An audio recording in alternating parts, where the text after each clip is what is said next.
Paz de Cristo. Então, vamos continuar aqui falando sobre o fruto do Espírito.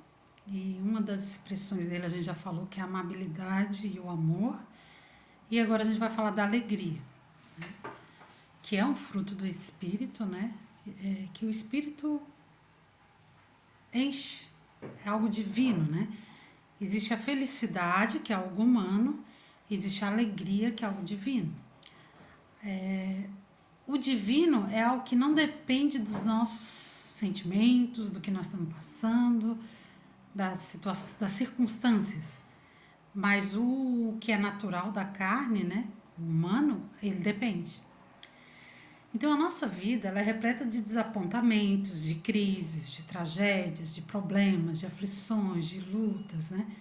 A gente vê assim no cotidiano que tem muito mais notícias ruins, muito mais situações de a gente ficar mais preocupado, desapontado ou qualquer outra coisa do que motivos para estar alegre, né? Às vezes ganhar um bom aumento, receber a notícia de que está grávida, né? Sei lá, essas alegrias que geram, né, em nós coisas boas, às vezes são raras, né? Então, por isso que a nossa alegria não deve depender de circunstâncias, porque senão a gente vai viver sempre uma gangorra, em altos e baixos, né? Ah, agora eu recebi uma notícia boa, eu tô alegre. Ah, agora eu recebi uma notícia triste, eu tô triste. Então, nossa alegria não depende disso, depende da presença de Deus em nós e da expressão desse fruto na nossa vida, né? Em João 16,33 diz assim: Tenho-vos dito isto, que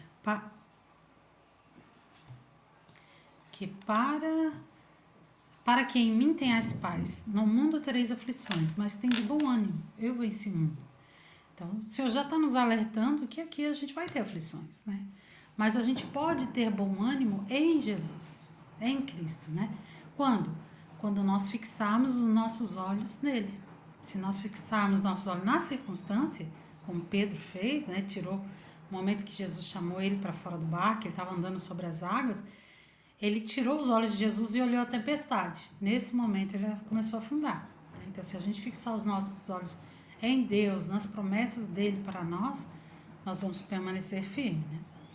Ele nos enche de força e de ânimo, né? Em Neemias 8:10 diz: porque a alegria do Senhor é a nossa força.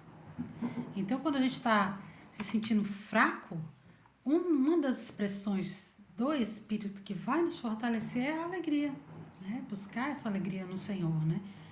Que é uma paz interior, né? Não é uma expressão de tipo assim, ficar sorrindo, dando gargalhada. Isso não é alegria, né? Isso é felicidade.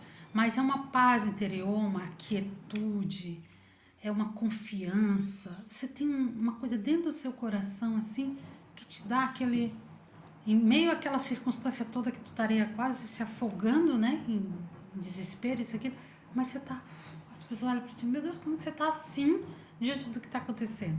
É só Deus, né? Sendo uma expressão do Espírito, estaremos mais revestidos dela se estivermos mais inclinados para o Espírito do que para a carne. Então aí que tá. Se nós estivermos inclinados para o Espírito, nós vamos estar conseguindo ter e expressar essa alegria.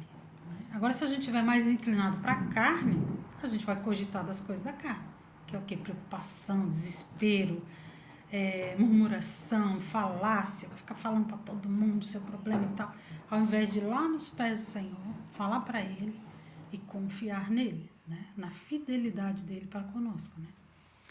Viver dentro da vontade de Deus gera paz e uma alegria interior que não é felicidade, exaltação, e sim um espírito conformado, aquietado e satisfeito em Deus. Filipenses 4:4 diz: alegre-se sempre no Senhor. Então, uma das coisas que o Senhor deixou escrito na sua palavra é que nós podemos estar sempre alegres no Senhor. Não é só quando está tudo bem, mas é o tempo todo, mesmo quando as coisas estão ruins, mesmo quando as coisas estão bem. Essa alegria é algo interior, né?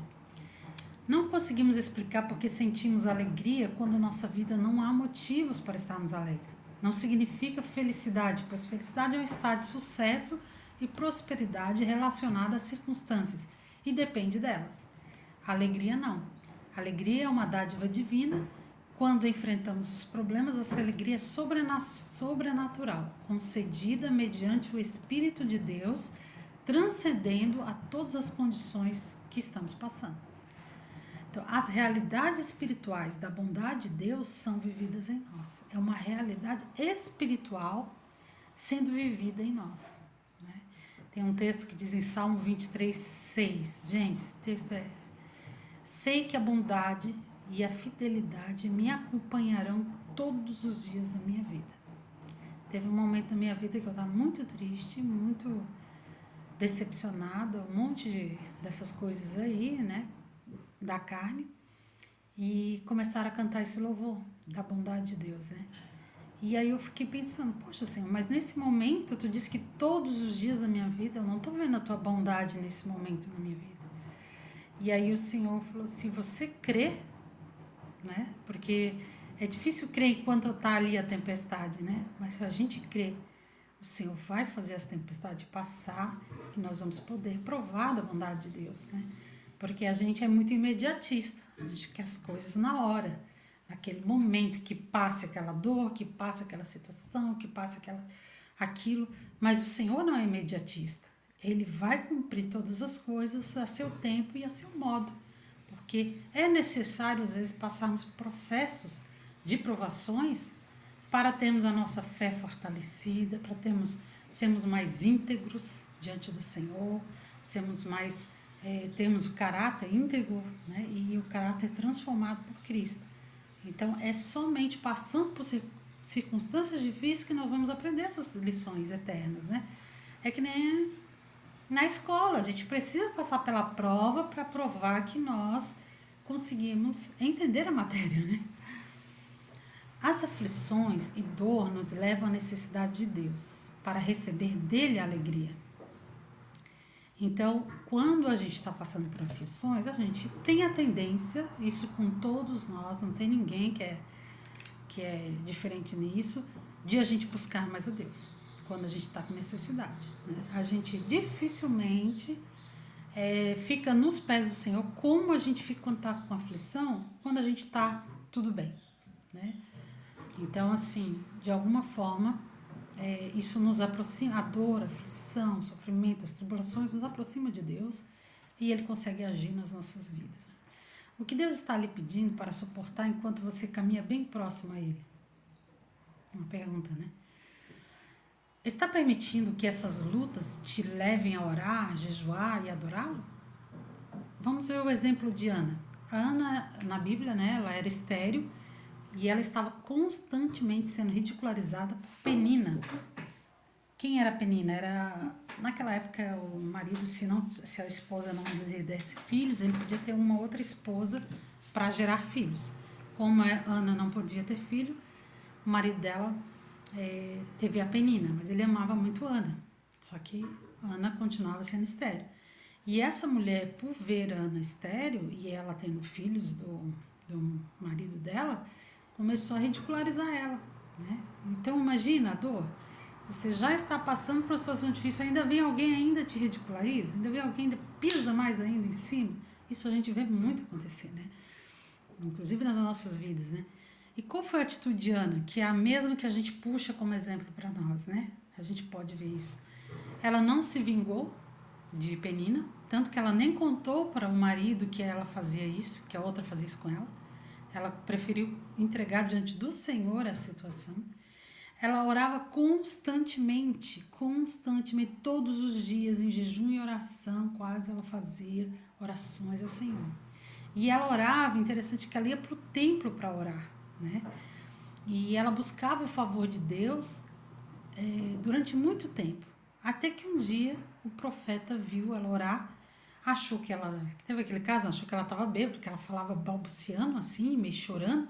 Ele achou que ela estava bêbada, foi até ela e ela falou que ela não estava bêbada, que tivesse misericórdia, que ela estava buscando Deus, que ela queria ter filhos. E ele abençoou ela. Então, eu te abençoo, que você vai ter filhos e tal.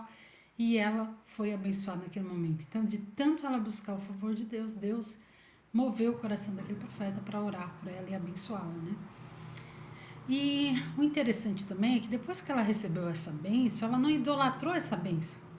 Pensa, qualquer uma de nós que não pudesse ter filhos e de repente tem, a gente ia idolatrar esse filho, né? No sentido assim, viraria o bibelô nosso, né? Mas ela não. Ela cuidou dele, ela amou, ela amamentou, ela fez todo o processo. Mas desde o primeiro dia ela entregou ele ao Senhor, né? O nome dele era Samuel. E a gente sabe que ele foi um grande homem usado por Deus, um sacerdote usado por Deus durante toda aquela parte do Antigo Testamento ali, né? Enquanto ele viveu, foi um homem grandemente usado por Deus. Então, redundou em glória. O sofrimento dela redundou em glória para Deus, em honra e glória, em um filho segundo o coração de Deus, né? Que bênção isso, né? Que exemplo para nós, né? De oração, de não se vingar das situações difíceis, das pessoas que nos ridicularizam, que nos fazem passar por dores, por sofrimentos, né? Mas esperar no Senhor, e o Senhor vai nos atender. E quando nos atender, que essa também tribulação que se tornou em alguma bênção, não se torne uma idolatria no nosso coração, mas que se torne uma bênção para o Senhor, né? Em Hebreus 12:2 diz: Ele, pela alegria que lhe fora proposta, suportou a cruz, desprezando a vergonha. Jesus já nos deu esse exemplo, né? Que ele, quando ele viu a humanidade salva, o que era a proposta de tudo aquilo que ele estava passando, eu vou passar por tudo isso, mas qual é o resultado disso? Vai se redundar em muitos filhos para a glória de Deus? Então ele viu como alegria isso e suportou todo aquele processo de cruz, de desprezo, de vergonha, de humilhação, de dor física, de sofrimento, de tudo aquilo que ele teve que passar, inclusive até de distanciamento do próprio Deus naquele momento, por causa do resultado daquilo, do que aquilo ia lhe propor. E aquilo lhe deu alegria. Sabemos que nós estaremos com ele na eternidade, né? Que legal a gente poder ver que algo que nós estamos fazendo, qual é o propósito disso? Qual é o propósito da família? Qual é o propósito do seu trabalho? Qual é o propósito do seu serviço? Né? Que esse propósito nos proporcione a alegria de suportar todas as dores, dificuldades, aflições, para que Cristo receba todo esse resultado disso, né? Tiago 1,2 diz assim: considerem motivo de grande alegria o fato de passarem por diversas provações. Cara, é muito massa a Bíblia, né? Considere motivo de grande alegria, não é só de alegria, é de grande alegria a gente passar por provações. Quem é que durante a provação consegue ver alegria nisso, né? Então assim, é só o mover de Deus na nossa vida, né? É só realmente a expressão do fruto do Espírito para a gente sentir alegria apesar das dificuldades, para a gente ver propósito naquilo, para a gente ver resultado de tudo aquilo. E mesmo que não esteja vendo, mas ver por fé, né? Ver por crer no que Deus, no poder de Deus. Né? Que provação é a sua hoje? Seja qual for, permita que ela lhe aproxime de Deus, e Ele lhe encherá de forças. Isaías 40:31. Mas aqueles que esperam no Senhor renovarão as suas forças. Então, a alegria está muito relacionada a ter força para enfrentar as tribulações, as dificuldades, porque quando nós entendemos o propósito, né, nós vamos fazer como Jesus, suportar o processo. Então, seja qual for a sua provação hoje, ou amanhã, ou depois da manhã, no momento que tu estiver passando, e não é uma só na nossa vida, né? A gente vai ter constantemente, que ela nos permita a nos aproximar de Deus e que Ele nos encha com a sua força. Amém, amadas?